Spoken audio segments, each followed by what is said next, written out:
안녕하세요. 역사의 뒤안길에 숨겨진 흥미로운 이야기들을 찾아 떠나는 시간입니다. 과거의 기록 속에는 때로는 가슴 아프고 때로는 가슴 벅찬 인물들의 삶이 담겨 있습니다. 오늘 우리는 조선시대를 배경으로 한 남자가 자신의 운명에 맞서 싸우며 진정한 길을 찾아가는 여정을 함께 따라가 보려 합니다. 오늘 이야기를 시작하기에 앞서 잠시 시간을 내어 구독과 좋아요를 눌러주시면 저희가 더 좋은 이야기를 만드는 데 큰 힘이 됩니다. 여러분의 클릭 한 번이 저희에게는 따스한 응원이 되며 여러분의 하루에는 작은 행운이 깃들기를 기원합니다. 자, 그럼 이제 이야기의 문을 열어보겠습니다. 조선 어느 고을 대대로 무관을 배출해온 명망 높은 가문에서 한 사내 아이가 태어났습니다. 그의 이름은 승도. 부족함 없이 자랐지만 그의 삶은 날 때부터 정해져 있었습니다.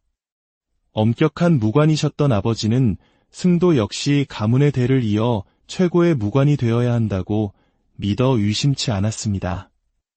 아버지의 뜻에 따라 승도는 검을 잡고 말을 탔습니다. 그는 천부적인 재능을 보였고 동료들보다 언제나 월등한 기량을 뽐냈습니다. 하지만 그 누구도 보지 않는 곳에서 승도는 남들보다 몇 배의 땀을 흘렸기에 그의 실력은 당연한 결과이기도 했습니다. 그러나 승도의 마음속에는 다른 꿈이 자리하고 있었습니다. 그의 시선은 칼끝이 아닌 밤하늘의 별들을 향해 있었습니다. 그는 무관보다는 문관이 되어 천문학을 공부하고 우주의 이치를 탐구하고 싶었습니다.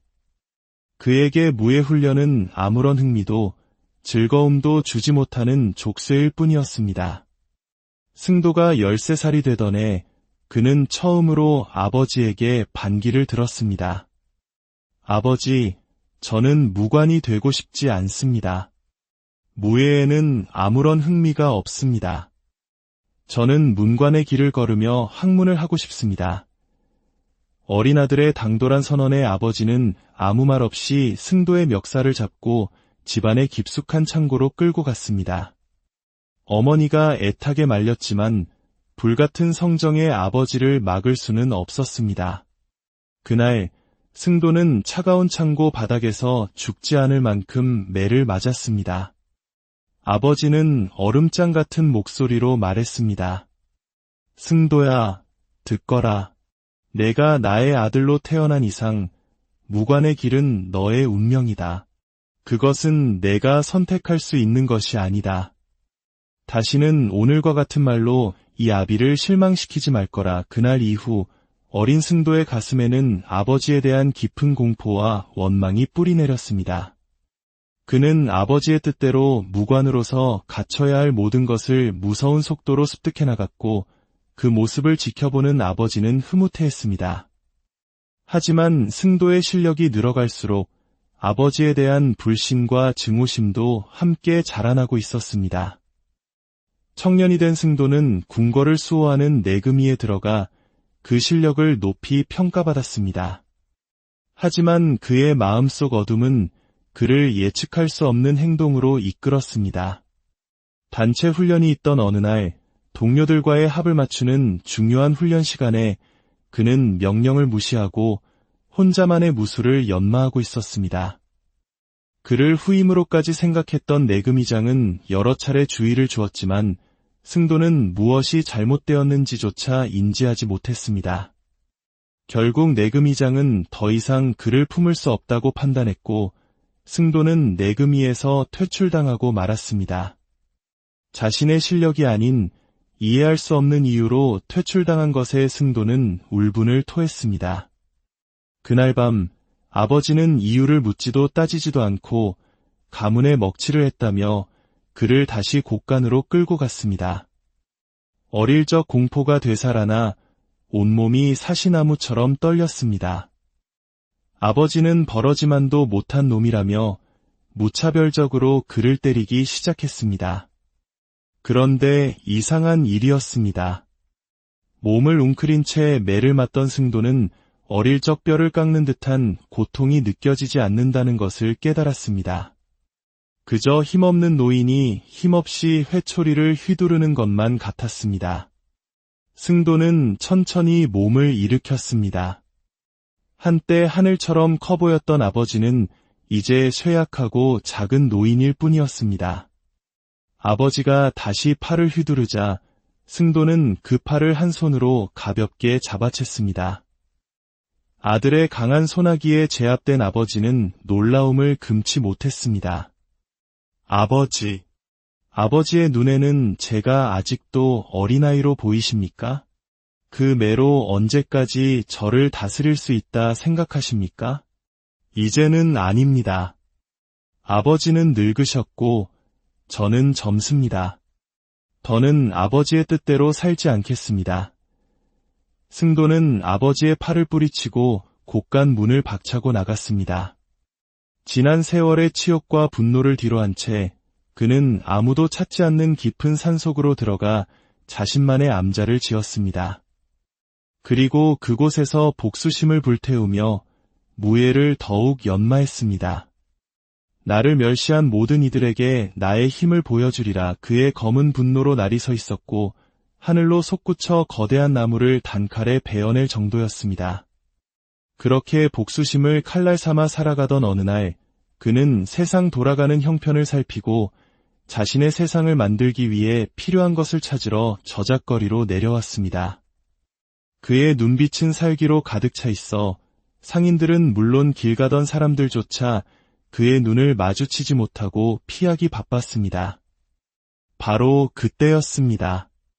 젊은 양반, 잠시 나를 보고 가셔야지요. 허름한 차림의 한 젊은 여인이 길가에 앉아 그를 불러 세웠습니다. 관상을 보는 여인인 듯했습니다. 승도는 무시하고 지나치려 했지만 여인은 끈질겼습니다. 사람이 말을 하는데 그냥 가는 법이 어디 있소? 주변 사람들이 수군거렸습니다. 저 미친 홍련이가 산도깨비 같은 사내를 붙잡고 무슨 일을 당하려고 저러나 하고 말입니다. 자신을 향한 도발에 승도는 결국 걸음을 멈추고 여인에게로 돌아갔습니다. 나를 부른 것이 너더냐? 그렇소이다. 내가 목청 터져라 불렀지요.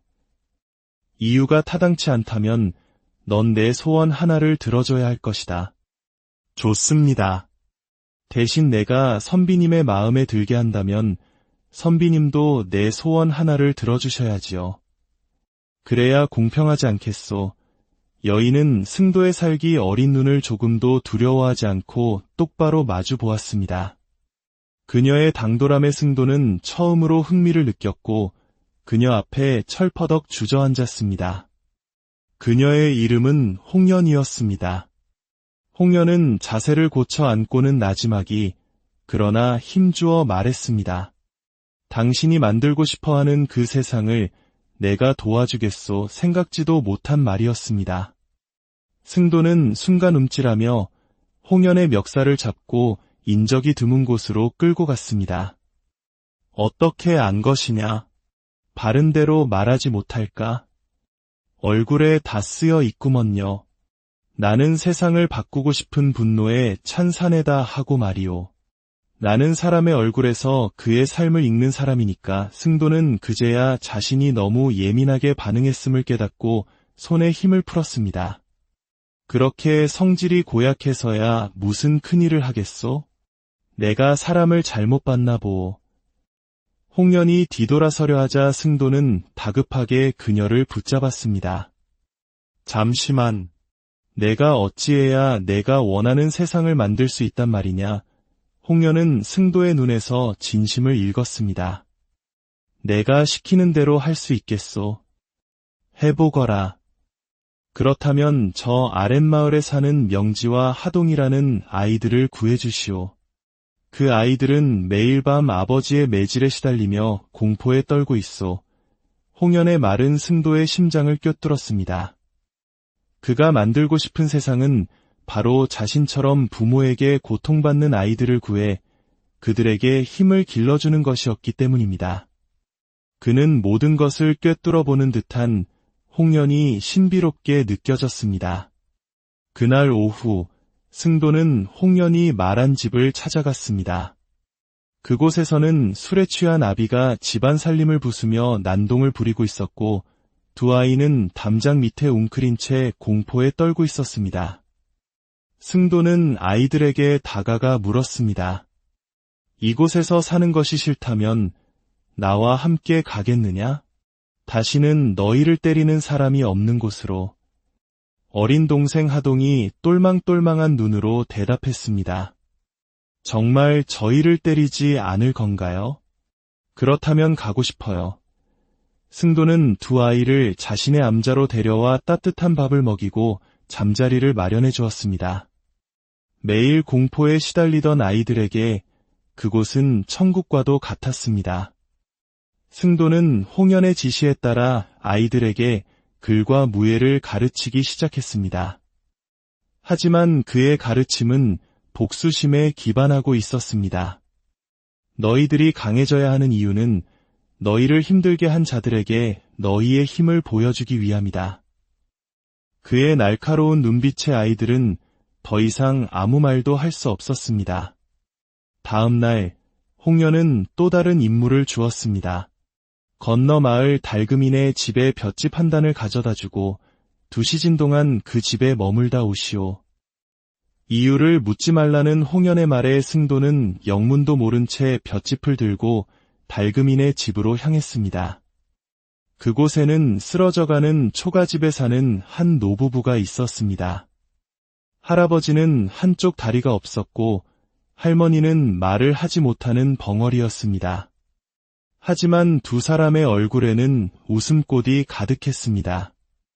서로를 위하고 아끼는 모습은 승도가 평생 한 번도 본 적 없는 광경이었습니다. 승도는 그 집에 머무는 동안 장작을 패고 노부부와 함께 옥수수를 나눠 먹으며 도란도란 이야기를 나누었습니다.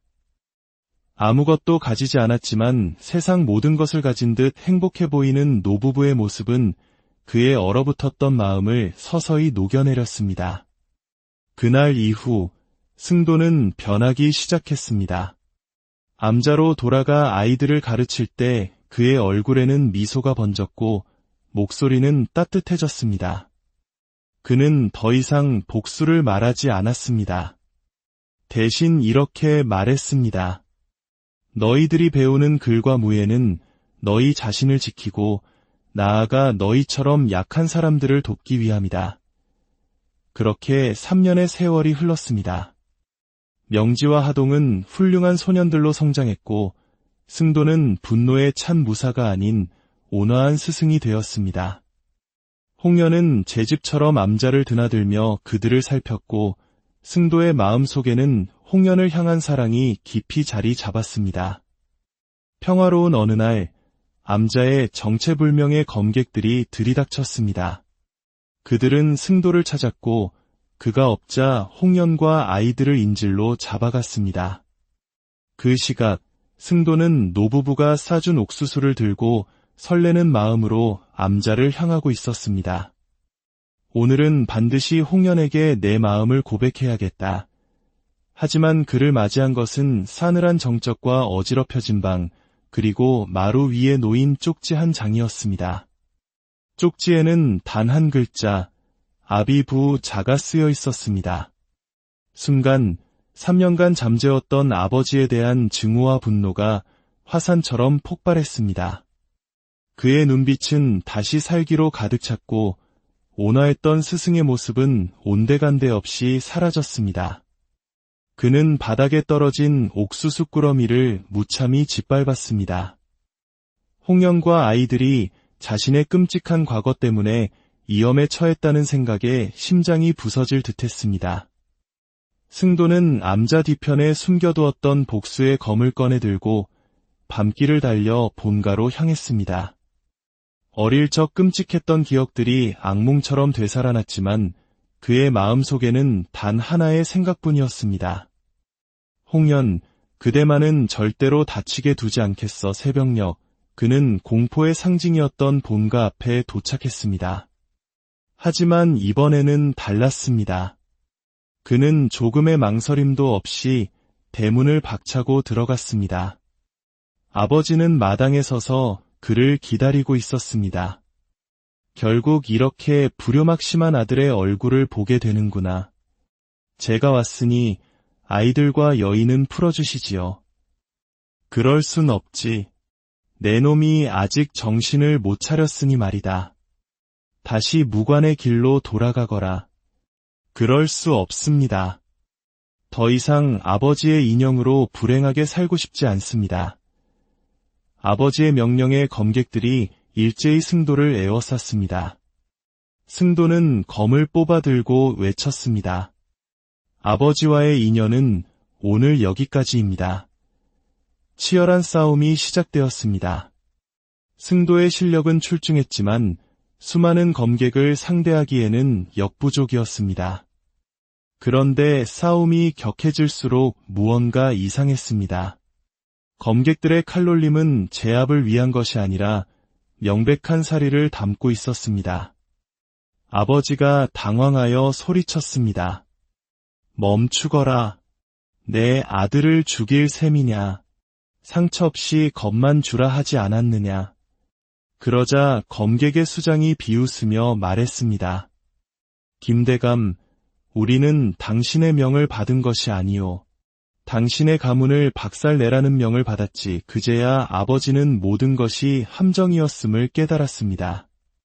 그는 서재에서 자신의 검을 들고 나와 아들의 등 뒤에 섰습니다.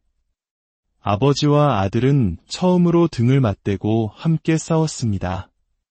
한편 곳간에 갇혀있던 홍련은 틈을 만들어 아이들을 먼저 탈출시키며 내금이의 소식을 전하도록 했습니다. 얼마나 시간이 흘렀을까 승도와 아버지는 만신창이가 되었습니다. 바로 그때 대문으로 내금이 대장이 군사들을 이끌고 나타났습니다. 명지와 하동이 무사히 소식을 전한 것이었습니다. 전세는 순식간에 역전되었습니다. 포위된 검객 수장이 마지막 발악으로 승도를 향해 단도를 던졌습니다. 승도가 피할 수 없는 찰나 아버지가 몸을 날려 아들을 감싸 안았습니다. 단도는 아버지의 등에 깊숙이 박혔습니다. 모든 상황이 끝나고 승도는 아버지의 품에 안겨 쓰러졌습니다. 차갑게 식어가는 아버지의 손을 잡은 승도의 눈에서 뜨거운 눈물이 흘러내렸습니다. 그는 그제야 깨달았습니다. 평생 자신을 억압하고 공포에 떨게 했던 아버지의 마음 깊은 곳에는 서툴고 뒤틀렸을지언정 아들을 향한 깊은 사랑이 있었다는 것을. 아버지, 저를 미워하시는 줄만 알았습니다. 어찌 아들을 미워하는 아비가 있겠느냐. 너를 키우는 방식이 잘못되었다는 것을 너무 늦게 알았다.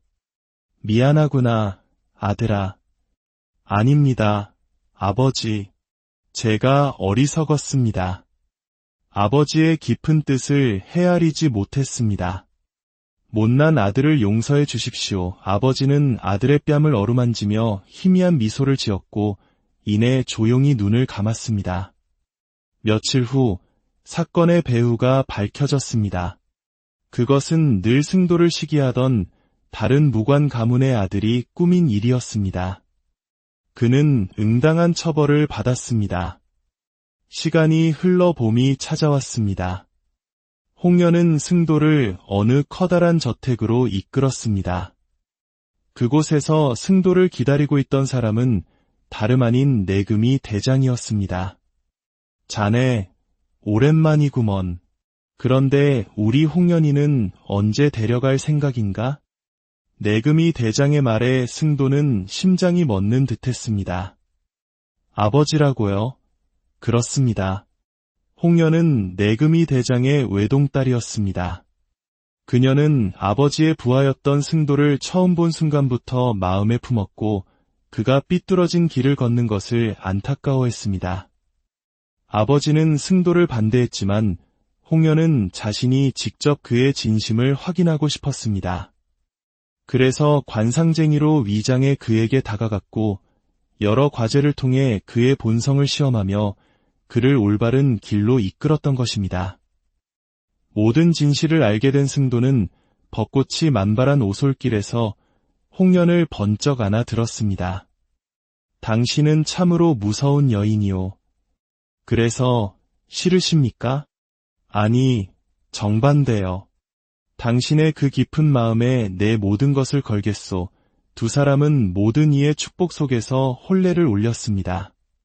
무관이 되기를 그토록 거부했던 승도는 이제 자신의 의지로 장인인 내금이 대장의 수하로 들어갔습니다. 그는 더 이상 아버지의 명예나 복수를 위해 검을 들지 않았습니다. 사랑하는 아내와 함께 도움이 필요한 약한 사람들을 지키기 위해 검을 들었습니다. 한 남자의 분노와 복수심이 어떻게 사랑과 이해로 변화할 수 있었는지, 그리고 진정한 강함이란 무엇인지 보여주는 이야기였습니다. 오늘 이야기가 여러분의 마음에 작은 울림을 주었기를 바랍니다. 다음 시간에도 흥미로운 역사 속 이야기로 다시 찾아뵙겠습니다. 구독과 알림 설정을 통해 저희의 여정에 계속 함께 해주세요. 여러분의 하루가 늘 평안하시기를 기원하며 이만 물러가겠습니다. 안녕하세요. 역사의 뒤안길에 숨겨진 흥미로운 이야기들을 찾아 떠나는 시간입니다. 과거의 기록 속에는 때로는 가슴 아프고 때로는 가슴 벅찬 인물들의 삶이 담겨 있습니다. 오늘 우리는 조선시대를 배경으로 한 남자가 자신의 운명에 맞서 싸우며 진정한 길을 찾아가는 여정을 함께 따라가 보려 합니다. 오늘 이야기를 시작하기에 앞서 잠시 시간을 내어 구독과 좋아요를 눌러주시면 저희가 더 좋은 이야기를 만드는 데 큰 힘이 됩니다. 여러분의 클릭 한 번이 저희에게는 따스한 응원이 되며 여러분의 하루에는 작은 행운이 깃들기를 기원합니다. 자, 그럼 이제 이야기의 문을 열어보겠습니다.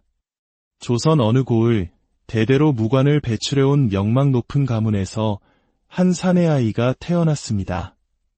그의 이름은 승도. 부족함 없이 자랐지만 그의 삶은 날 때부터 정해져 있었습니다.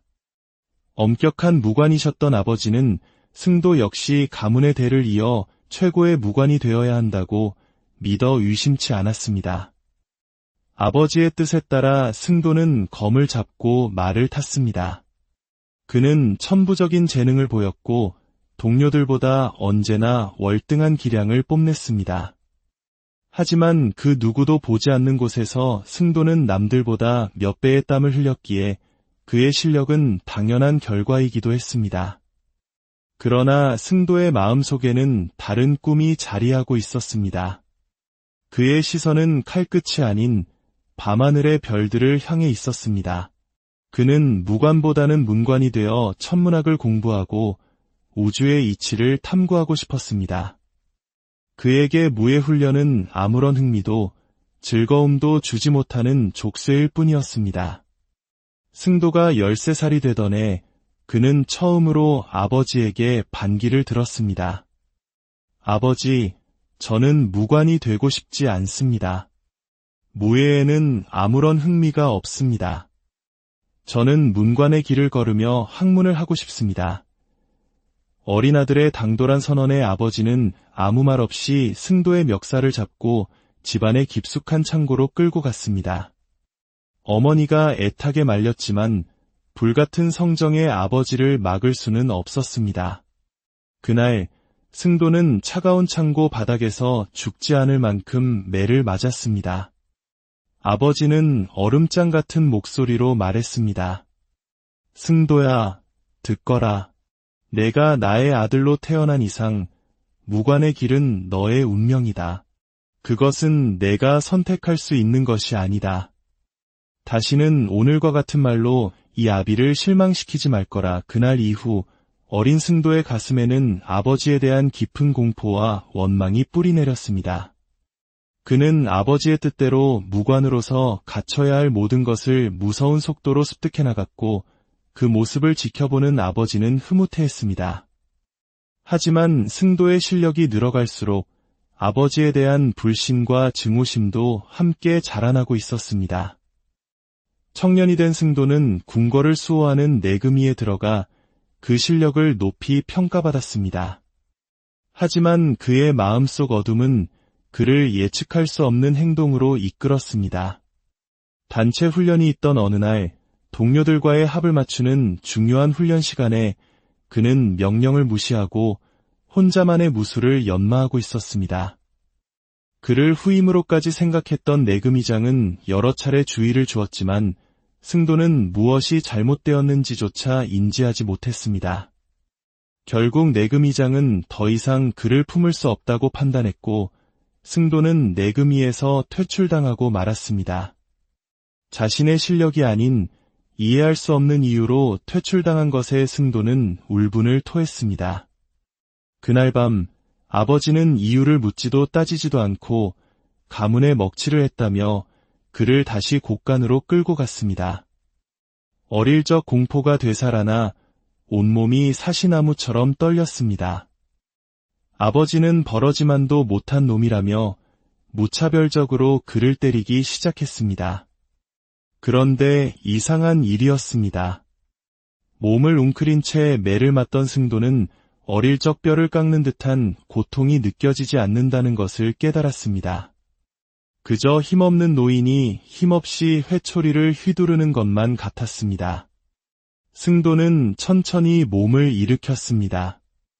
한때 하늘처럼 커 보였던 아버지는 이제 쇠약하고 작은 노인일 뿐이었습니다. 아버지가 다시 팔을 휘두르자 승도는 그 팔을 한 손으로 가볍게 잡아챘습니다. 아들의 강한 소나기에 제압된 아버지는 놀라움을 금치 못했습니다. 아버지, 아버지의 눈에는 제가 아직도 어린아이로 보이십니까? 그 매로 언제까지 저를 다스릴 수 있다 생각하십니까? 이제는 아닙니다. 아버지는 늙으셨고 저는 젊습니다. 더는 아버지의 뜻대로 살지 않겠습니다. 승도는 아버지의 팔을 뿌리치고 곳간 문을 박차고 나갔습니다. 지난 세월의 치욕과 분노를 뒤로한 채 그는 아무도 찾지 않는 깊은 산속으로 들어가 자신만의 암자를 지었습니다. 그리고 그곳에서 복수심을 불태우며 무예를 더욱 연마했습니다. 나를 멸시한 모든 이들에게 나의 힘을 보여주리라. 그의 검은 분노로 날이 서 있었고 하늘로 솟구쳐 거대한 나무를 단칼에 베어낼 정도였습니다. 그렇게 복수심을 칼날 삼아 살아가던 어느 날 그는 세상 돌아가는 형편을 살피고 자신의 세상을 만들기 위해 필요한 것을 찾으러 저작거리로 내려왔습니다. 그의 눈빛은 살기로 가득 차 있어 상인들은 물론 길 가던 사람들조차 그의 눈을 마주치지 못하고 피하기 바빴습니다. 바로 그때였습니다. 젊은 양반, 잠시 나를 보고 가셔야지요. 허름한 차림의 한 젊은 여인이 길가에 앉아 그를 불러 세웠습니다. 관상을 보는 여인인 듯했습니다. 승도는 무시하고 지나치려 했지만 여인은 끈질겼습니다. 사람이 말을 하는데 그냥 가는 법이 어디 있소? 주변 사람들이 수군거렸습니다. 저 미친 홍련이가 산도깨비 같은 사내를 붙잡고 무슨 일을 당하려고 저러나 하고 말입니다. 자신을 향한 도발에 승도는 결국 걸음을 멈추고 여인에게로 돌아갔습니다. 나를 부른 것이 너더냐? 그렇소이다. 내가 목청 터져라 불렀지요. 이유가 타당치 않다면 넌 내 소원 하나를 들어줘야 할 것이다. 좋습니다. 대신 내가 선비님의 마음에 들게 한다면 선비님도 내 소원 하나를 들어주셔야지요. 그래야 공평하지 않겠소. 여인은 승도의 살기 어린 눈을 조금도 두려워하지 않고 똑바로 마주 보았습니다. 그녀의 당돌함에 승도는 처음으로 흥미를 느꼈고 그녀 앞에 철퍼덕 주저앉았습니다. 그녀의 이름은 홍련이었습니다. 홍련은 자세를 고쳐 앉고는 나지막이 그러나 힘주어 말했습니다. 당신이 만들고 싶어하는 그 세상을 내가 도와주겠소. 생각지도 못한 말이었습니다. 승도는 순간 움찔하며 홍련의 멱살을 잡고 인적이 드문 곳으로 끌고 갔습니다. 어떻게 안 것이냐? 바른 대로 말하지 못할까? 얼굴에 다 쓰여 있구먼요. 나는 세상을 바꾸고 싶은 분노에 찬 사내다 하고 말이오. 나는 사람의 얼굴에서 그의 삶을 읽는 사람이니까. 승도는 그제야 자신이 너무 예민하게 반응했음을 깨닫고 손에 힘을 풀었습니다. 그렇게 성질이 고약해서야 무슨 큰일을 하겠소? 내가 사람을 잘못 봤나 보오. 홍련이 뒤돌아서려 하자 승도는 다급하게 그녀를 붙잡았습니다. 잠시만. 내가 어찌해야 내가 원하는 세상을 만들 수 있단 말이냐? 홍련은 승도의 눈에서 진심을 읽었습니다. 내가 시키는 대로 할 수 있겠소. 해보거라. 그렇다면 저 아랫마을에 사는 명지와 하동이라는 아이들을 구해주시오. 그 아이들은 매일 밤 아버지의 매질에 시달리며 공포에 떨고 있소. 홍련의 말은 승도의 심장을 꿰뚫었습니다. 그가 만들고 싶은 세상은 바로 자신처럼 부모에게 고통받는 아이들을 구해 그들에게 힘을 길러주는 것이었기 때문입니다. 그는 모든 것을 꿰뚫어보는 듯한 홍련이 신비롭게 느껴졌습니다. 그날 오후 승도는 홍련이 말한 집을 찾아갔습니다.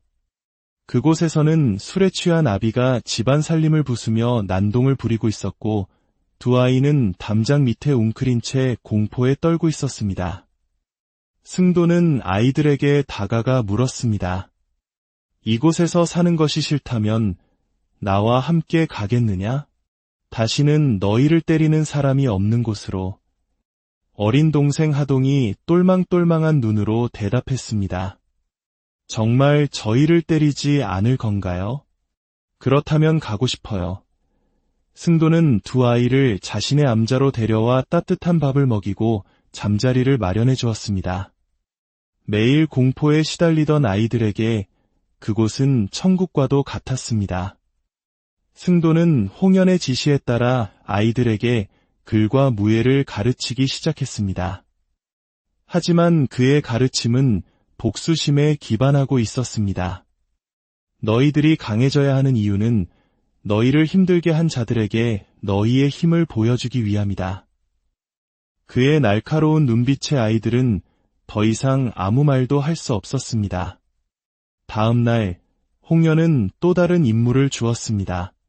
건너 마을 달금이네 집에 볏짚 한 단을 가져다주고 2시즌 동안 그 집에 머물다 오시오. 이유를 묻지 말라는 홍련의 말에 승도는 영문도 모른 채 볏짚을 들고 달금이네 집으로 향했습니다. 그곳에는 쓰러져가는 초가집에 사는 한 노부부가 있었습니다. 할아버지는 한쪽 다리가 없었고 할머니는 말을 하지 못하는 벙어리였습니다. 하지만 두 사람의 얼굴에는 웃음꽃이 가득했습니다. 서로를 위하고 아끼는 모습은 승도가 평생 한 번도 본 적 없는 광경이었습니다. 승도는 그 집에 머무는 동안 장작을 패고 노부부와 함께 옥수수를 나눠 먹으며 도란도란 이야기를 나누었습니다. 아무것도 가지지 않았지만 세상 모든 것을 가진 듯 행복해 보이는 노부부의 모습은 그의 얼어붙었던 마음을 서서히 녹여내렸습니다. 그날 이후 승도는 변하기 시작했습니다. 암자로 돌아가 아이들을 가르칠 때 그의 얼굴에는 미소가 번졌고 목소리는 따뜻해졌습니다. 그는 더 이상 복수를 말하지 않았습니다. 대신 이렇게 말했습니다. 너희들이 배우는 글과 무예는 너희 자신을 지키고 나아가 너희처럼 약한 사람들을 돕기 위함이다. 그렇게 3년의 세월이 흘렀습니다. 명지와 하동은 훌륭한 소년들로 성장했고 승도는 분노에 찬 무사가 아닌 온화한 스승이 되었습니다. 홍련은 제 집처럼 암자를 드나들며 그들을 살폈고 승도의 마음속에는 홍련을 향한 사랑이 깊이 자리 잡았습니다.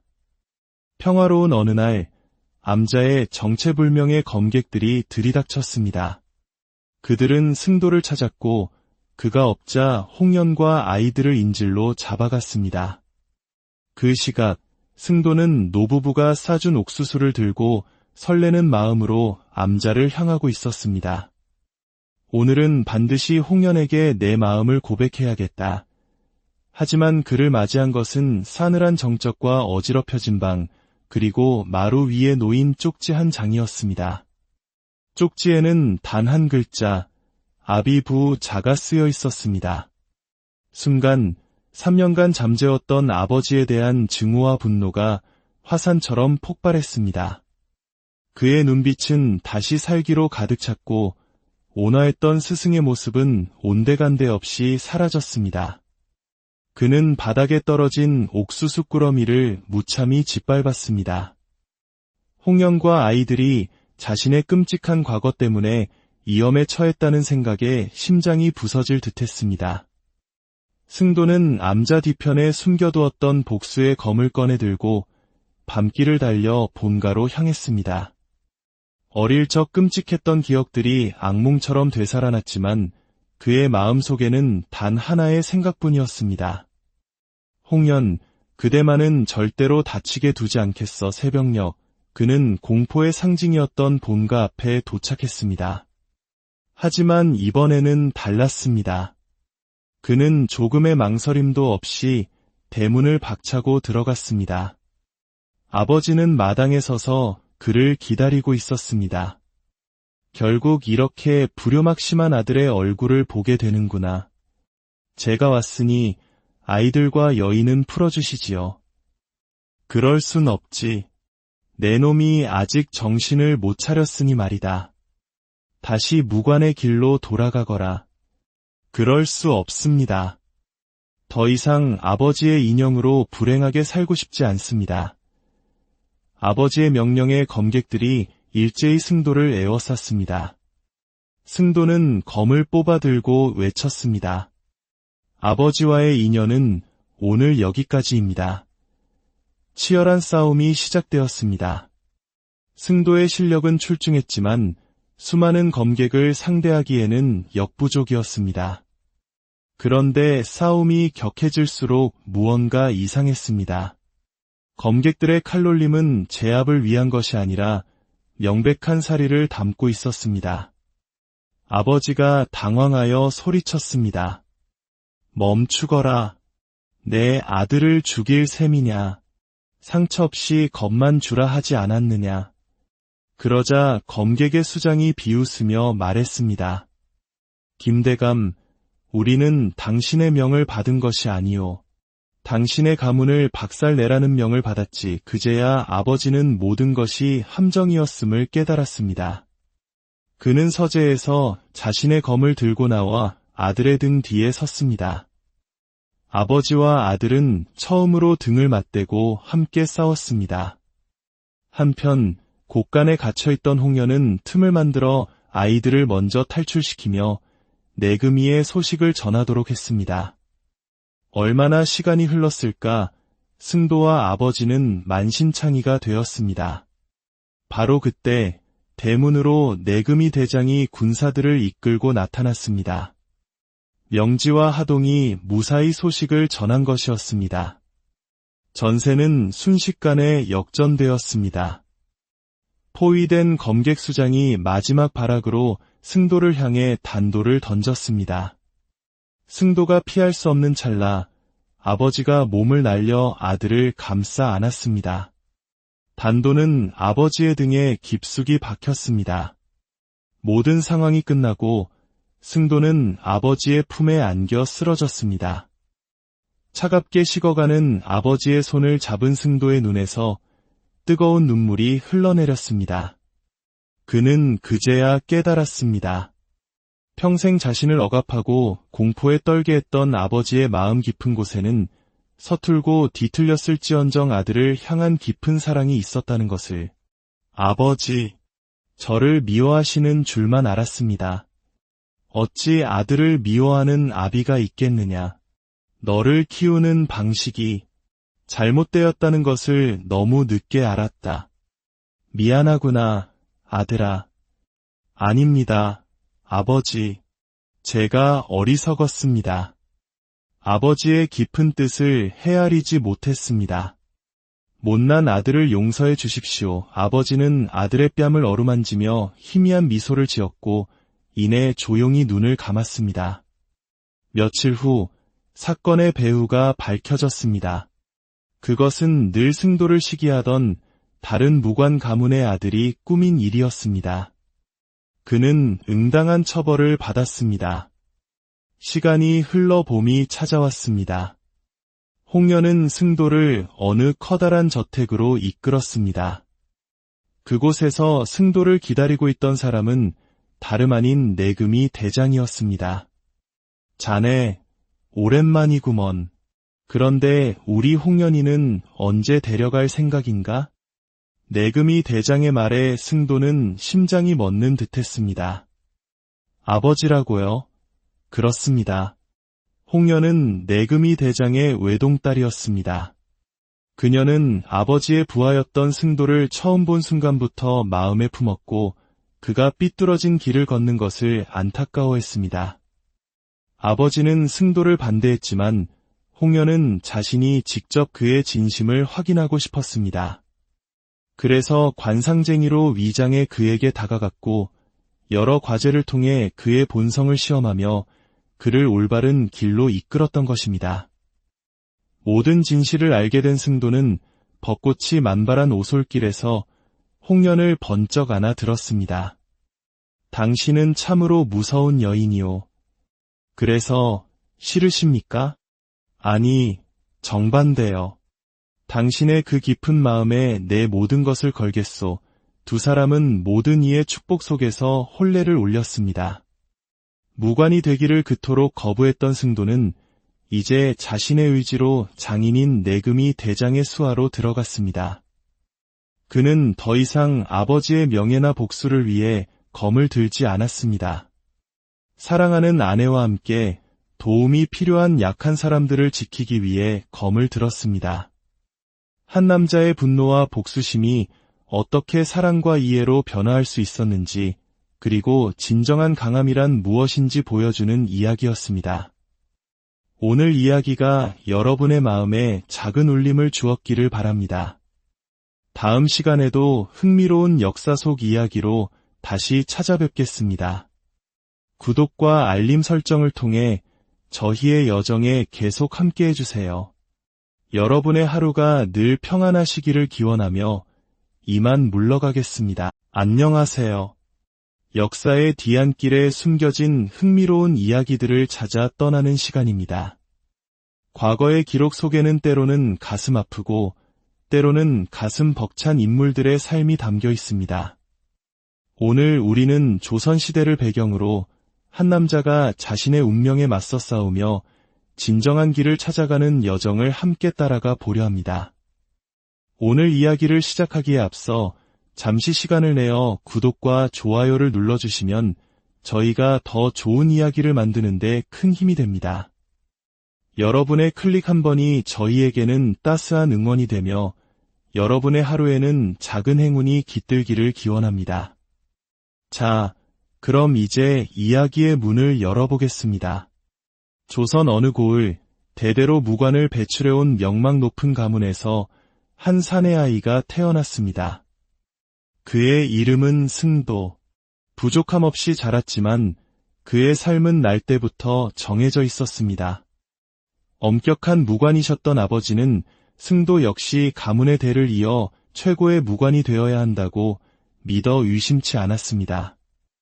아버지의 뜻에 따라 승도는 검을 잡고 말을 탔습니다. 그는 천부적인 재능을 보였고 동료들보다 언제나 월등한 기량을 뽐냈습니다. 하지만 그 누구도 보지 않는 곳에서 승도는 남들보다 몇 배의 땀을 흘렸기에 그의 실력은 당연한 결과이기도 했습니다.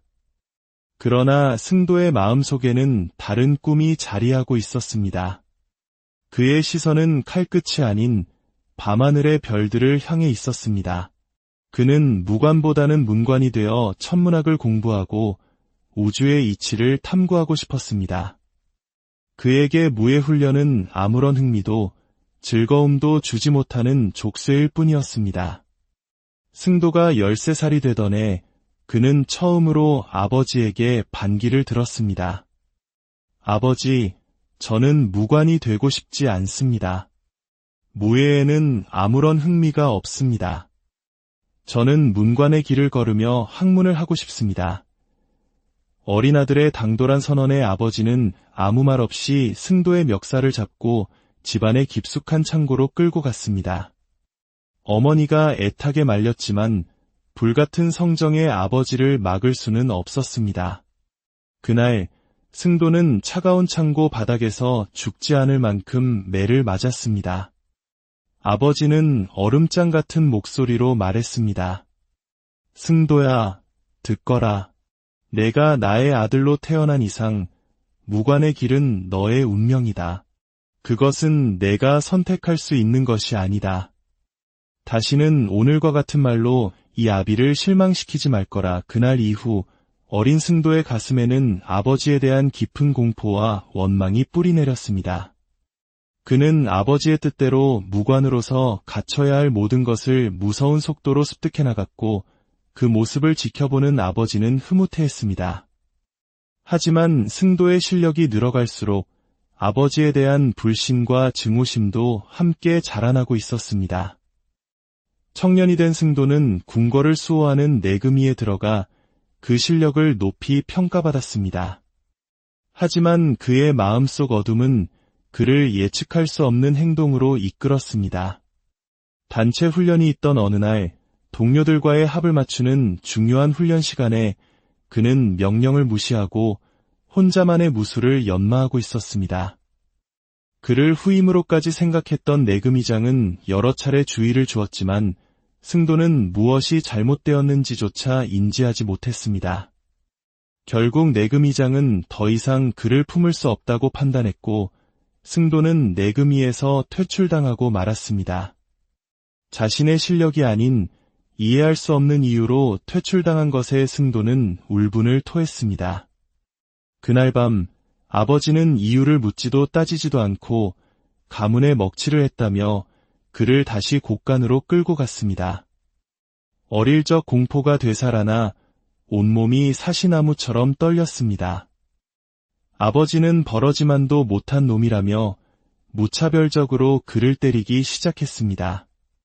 그런데 이상한 일이었습니다. 몸을 웅크린 채 매를 맞던 승도는 어릴 적 뼈를 깎는 듯한 고통이 느껴지지 않는다는 것을 깨달았습니다. 그저 힘없는 노인이 힘없이 회초리를 휘두르는 것만 같았습니다. 승도는 천천히 몸을 일으켰습니다. 한때 하늘처럼 커 보였던 아버지는 이제 쇠약하고 작은 노인일 뿐이었습니다. 아버지가 다시 팔을 휘두르자 승도는 그 팔을 한 손으로 가볍게 잡아챘습니다. 아들의 강한 소나기에 제압된 아버지는 놀라움을 금치 못했습니다. 아버지, 아버지의 눈에는 제가 아직도 어린아이로 보이십니까? 그 매로 언제까지 저를 다스릴 수 있다 생각하십니까? 이제는 아닙니다. 아버지는 늙으셨고 저는 젊습니다. 더는 아버지의 뜻대로 살지 않겠습니다. 승도는 아버지의 팔을 뿌리치고 곳간 문을 박차고 나갔습니다. 지난 세월의 치욕과 분노를 뒤로한 채 그는 아무도 찾지 않는 깊은 산속으로 들어가 자신만의 암자를 지었습니다. 그리고 그곳에서 복수심을 불태우며 무예를 더욱 연마했습니다. 나를 멸시한 모든 이들에게 나의 힘을 보여주리라. 그의 검은 분노로 날이 서 있었고 하늘로 솟구쳐 거대한 나무를 단칼에 베어낼 정도였습니다. 그렇게 복수심을 칼날 삼아 살아가던 어느 날 그는 세상 돌아가는 형편을 살피고 자신의 세상을 만들기 위해 필요한 것을 찾으러 저작거리로 내려왔습니다. 그의 눈빛은 살기로 가득 차 있어 상인들은 물론 길 가던 사람들조차 그의 눈을 마주치지 못하고 피하기 바빴습니다. 바로 그때였습니다. 젊은 양반, 잠시 나를 보고 가셔야지요. 허름한 차림의 한 젊은 여인이 길가에 앉아 그를 불러 세웠습니다. 관상을 보는 여인인 듯했습니다. 승도는 무시하고 지나치려 했지만 여인은 끈질겼습니다. 사람이 말을 하는데 그냥 가는 법이 어디 있소? 주변 사람들이 수군거렸습니다. 저 미친 홍연이가 산도깨비 같은 사내를 붙잡고 무슨 일을 당하려고 저러나 하고 말입니다. 자신을 향한 도발에 승도는 결국 걸음을 멈추고 여인에게로 돌아갔습니다. 나를 부른 것이 너더냐? 그렇소이다. 내가 목청 터져라 불렀지요. 이유가 타당치 않다면 넌 내 소원 하나를 들어줘야 할 것이다. 좋습니다. 대신 내가 선비님의 마음에 들게 한다면 선비님도 내 소원 하나를 들어주셔야지요. 그래야 공평하지 않겠소. 여인은 승도의 살기 어린 눈을 조금도 두려워하지 않고 똑바로 마주 보았습니다. 그녀의 당돌함에 승도는 처음으로 흥미를 느꼈고 그녀 앞에 철퍼덕 주저앉았습니다. 그녀의 이름은 홍련이었습니다. 홍련은 자세를 고쳐 앉고는 나지막이 그러나 힘주어 말했습니다. 당신이 만들고 싶어하는 그 세상을 내가 도와주겠소 생각지도 못한 말이었습니다. 승도는 순간 움찔하며 홍련의 멱살을 잡고 인적이 드문 곳으로 끌고 갔습니다. 어떻게 안 것이냐? 바른 대로 말하지 못할까? 얼굴에 다 쓰여 있구먼요. 나는 세상을 바꾸고 싶은 분노에 찬사내다 하고 말이오. 나는 사람의 얼굴에서 그의 삶을 읽는 사람이니까. 승도는 그제야 자신이 너무 예민하게 반응했음을 깨닫고 손에 힘을 풀었습니다. 그렇게 성질이 고약해서야 무슨 큰일을 하겠소? 내가 사람을 잘못 봤나 보오. 홍련이 뒤돌아서려 하자 승도는 다급하게 그녀를 붙잡았습니다. 잠시만. 내가 어찌해야 내가 원하는 세상을 만들 수 있단 말이냐? 홍련은 승도의 눈에서 진심을 읽었습니다. 내가 시키는 대로 할 수 있겠소. 해보거라. 그렇다면 저 아랫마을에 사는 명지와 하동이라는 아이들을 구해주시오. 그 아이들은 매일 밤 아버지의 매질에 시달리며 공포에 떨고 있소. 홍련의 말은 승도의 심장을 꿰뚫었습니다. 그가 만들고 싶은 세상은 바로 자신처럼 부모에게 고통받는 아이들을 구해 그들에게 힘을 길러주는 것이었기 때문입니다. 그는 모든 것을 꿰뚫어보는 듯한 홍련이 신비롭게 느껴졌습니다. 그날 오후 승도는 홍련이 말한 집을 찾아갔습니다. 그곳에서는 술에 취한 아비가 집안 살림을 부수며 난동을 부리고 있었고 두 아이는 담장 밑에 웅크린 채 공포에 떨고 있었습니다. 승도는 아이들에게 다가가 물었습니다. 이곳에서 사는 것이 싫다면 나와 함께 가겠느냐? 다시는 너희를 때리는 사람이 없는 곳으로. 어린 동생 하동이 똘망똘망한 눈으로 대답했습니다. 정말 저희를 때리지 않을 건가요? 그렇다면 가고 싶어요. 승도는 두 아이를 자신의 암자로 데려와 따뜻한 밥을 먹이고 잠자리를 마련해 주었습니다.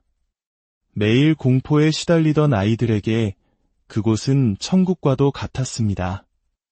승도는 홍련의 지시에 따라 아이들에게 글과 무예를 가르치기 시작했습니다.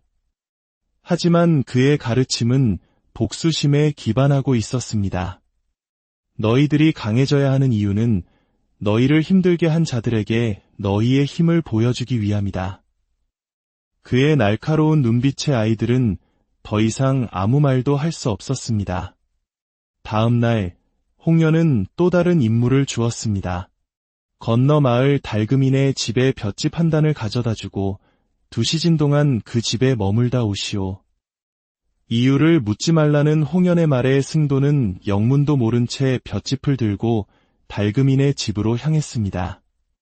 그곳에는 쓰러져가는 초가집에 사는 한 노부부가 있었습니다. 할아버지는 한쪽 다리가 없었고 할머니는 말을 하지 못하는 벙어리였습니다. 하지만 두 사람의 얼굴에는 웃음꽃이 가득했습니다. 서로를 위하고 아끼는 모습은 승도가 평생 한 번도 본 적 없는 광경이었습니다. 승도는 그 집에 머무는 동안 장작을 패고 노부부와 함께 옥수수를 나눠 먹으며 도란도란 이야기를 나누었습니다. 아무것도 가지지 않았지만 세상 모든 것을 가진 듯 행복해 보이는 노부부의 모습은 그의 얼어붙었던 마음을 서서히 녹여내렸습니다. 그날 이후 승도는 변하기 시작했습니다. 암자로 돌아가 아이들을 가르칠 때 그의 얼굴에는 미소가 번졌고 목소리는 따뜻해졌습니다. 그는 더 이상 복수를 말하지 않았습니다. 대신 이렇게 말했습니다. 너희들이 배우는 글과 무예는 너희 자신을 지키고 나아가 너희처럼 약한 사람들을 돕기 위함이다. 그렇게 3년의 세월이 흘렀습니다. 명지와 하동은 훌륭한 소년들로 성장했고 승도는 분노에 찬 무사가 아닌 온화한 스승이 되었습니다. 홍련은 제 집처럼 암자를 드나들며 그들을 살폈고 승도의 마음속에는 홍련을 향한 사랑이 깊이 자리 잡았습니다. 평화로운 어느 날 암자의 정체불명의 검객들이 들이닥쳤습니다. 그들은 승도를 찾았고 그가 없자 홍련과 아이들을 인질로 잡아갔습니다. 그 시각 승도는 노부부가 싸준 옥수수를 들고 설레는 마음으로 암자를 향하고 있었습니다. 오늘은 반드시 홍련에게 내 마음을 고백해야겠다. 하지만 그를 맞이한 것은 싸늘한 정적과 어지럽혀진 방, 그리고 마루 위에 놓인 쪽지 한 장이었습니다. 쪽지에는 단 한 글자, 아비부자가 쓰여 있었습니다. 순간 3년간 잠재웠던 아버지에 대한 증오와 분노가 화산처럼 폭발했습니다.